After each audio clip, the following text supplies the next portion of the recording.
وخلق الجان من مارج من نار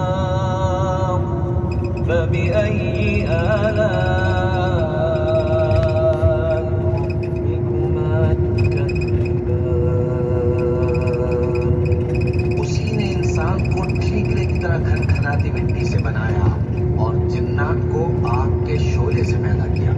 تو تم اپنے پروردگار کی کون کون سی نعمت کو جھٹلاؤ گے؟ رب المشرقين ورب المغربين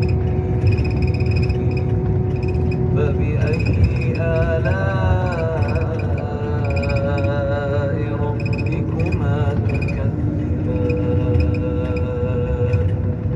وہی دونوں مشرقوں اور دونوں مغربوں کا مالک ہے، تو تم اپنے پروردگار کی کون کون سی نعمت کو جھٹلاؤ گے؟ مرج البحرين يلتقيان بينهما برزخ لا يبغيان فبأي آلاء ربكما تكذبان اسی نے دو دریا روا کیے جو آپس میں ملتے ہیں، مگر دونوں میں ایک آڑ ہے کہ اس سے تجاوز نہیں کر سکتے،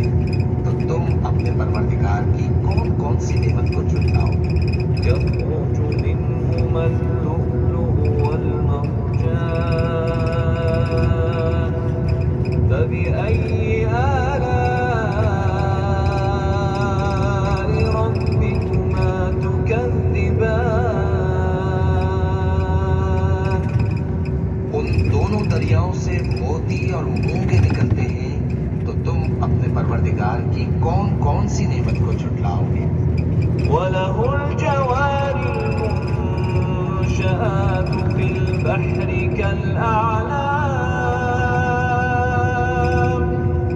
فبأي آلاء ربكما تكذبان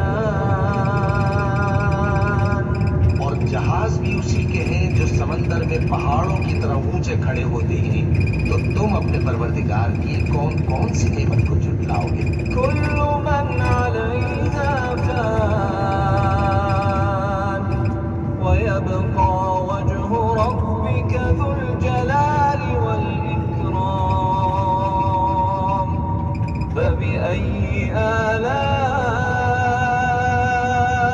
ربكما تكذبان